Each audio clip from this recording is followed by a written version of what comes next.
Você que anda de carro, já parou para pensar a diferença que faria para o meio ambiente se ao invés do automóvel utilizasse o transporte público como meio de locomoção? Em apenas um trajeto de 3 km, por exemplo, quase 1 kg de gás carbônico é emitido.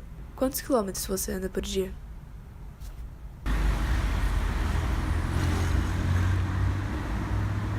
A utilização mundial do transporte privado vem aumentando bruscamente com o passar dos anos.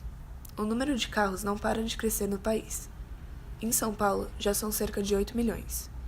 A quantidade de veículos aumenta mais do que o próprio número de habitantes, sendo, em uma taxa anual, 2 novos carros a cada novo morador. O carro, como a maioria dos meios de transporte, é um dos maiores contribuintes para a poluição da atmosfera e para o agravamento do efeito estufa. Selecionamos dados que comprovam todos esses grandes impactos ambientais. Em um percurso de 10 km, por exemplo, um carro emite por volta de 3 kg de gás carbônico, um pouco menos que um botijão de gás, do mais comum de se ter em casa, de 5 kg. Segundo a plataforma Gazeta do Povo, anualmente o motorista brasileiro percorre aproximadamente 13 mil quilômetros, emitindo por volta de 3,9 toneladas de CO2, o que equivale a 780 mil botijões de gás do qual citado anteriormente. A partir do dado retirado da plataforma Gazeta do Povo, calculamos que a média diária do trajeto feito pelos carros em São Paulo é de 35 km. O combustível mais utilizado pelos carros de São Paulo é a gasolina. Na cidade, os veículos rodam, em média, 10 km por litro de combustível. Para cada 1 litro de gasolina, 2,3 kg de CO2 são liberados.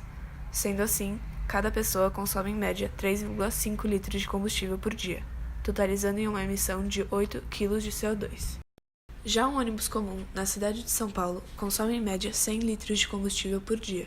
Considerando uma potência de 4 km por litro e um trajeto diário médio de aproximadamente 400 km, chegamos à conclusão de que o transporte público, portanto, emite por volta de 230 kg de gás carbônico diariamente. Apesar dos dados elevados, o transporte coletivo possui sim diversas vantagens em relação ao individual, dentre elas a redução da emissão de CO2 e a redução do consumo de combustível, podendo oferecer mobilidade para 72 passageiros em um ônibus básico ou até 160 passageiros quando se trata do ônibus biarticulado.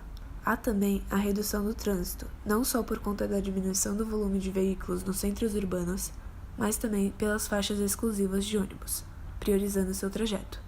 E além de tudo, o transporte possui um custo relativamente acessível. Vendo esses números dessa forma, fora de escala, o carro parece consumir muito menos que os ônibus.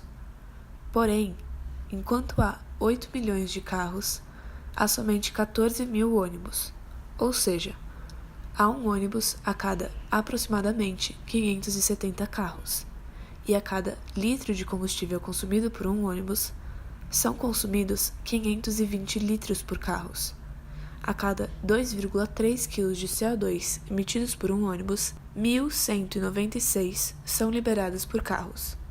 Se dividirmos o quanto de CO2 que um ônibus emite pela quantidade de passageiros que transporta, chegamos a um resultado quase 8 vezes menor do que uma pessoa gasta com apenas um carro.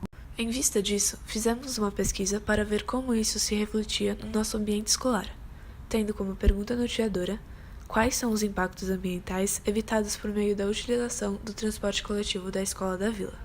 Para isso, passamos nas salas do primeiro ano do ensino médio e entrevistamos os alunos, perguntando se usavam o transporte coletivo oferecido pela escola e se sim, com que frequência. A partir dos dados, calculamos uma média, fazendo com que os valores obtidos pela pesquisa com o primeiro ano se tornassem equivalentes à quantidade de alunos total do ensino médio. Assim, concluímos que aproximadamente 135 alunos utilizam o transporte escolar pelo menos uma vez por semana, o que seria equivalente a 62% dos alunos, enquanto desses 62%, 58% utilizam o transporte diariamente.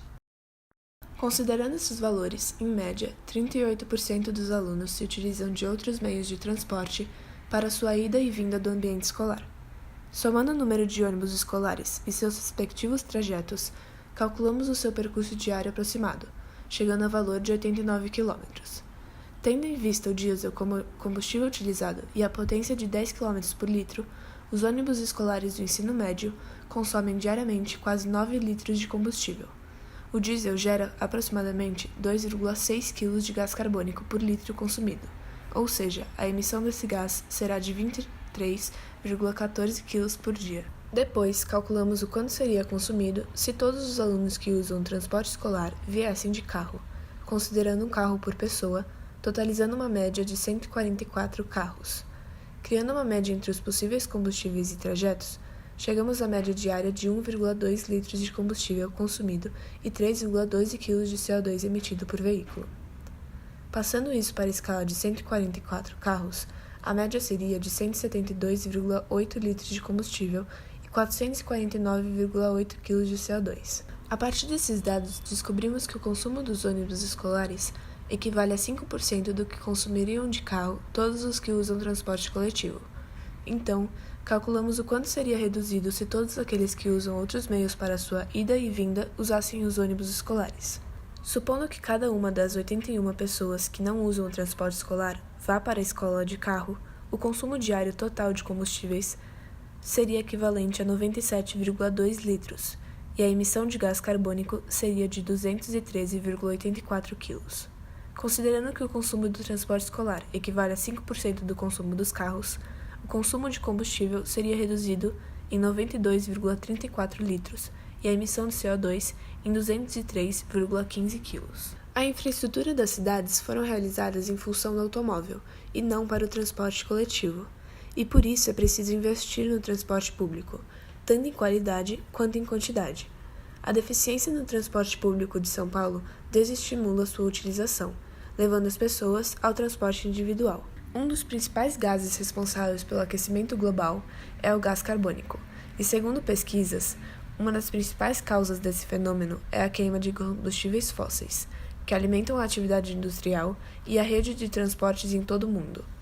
No início do século XXI, foram emitidas entre 8 e 9 bilhões de toneladas de gás carbônico por ano, sendo que dessas, 80% vem da queima de combustíveis fósseis. Considerando que o uso de transporte coletivo em vez de carros na escola da vila possa reduzir até 95% da emissão de gás carbônico, se essa medida for adotada globalmente, embora ainda haja emissão por causa de atividades industriais, o índice de emissão diminuirá consideravelmente, sem contar todas as outras vantagens trazidas pelo transporte coletivo. O transporte público, segundo o site Mission Emission, pode ser até 70% menos impactante para o meio ambiente e 90% mais seguro que o carro.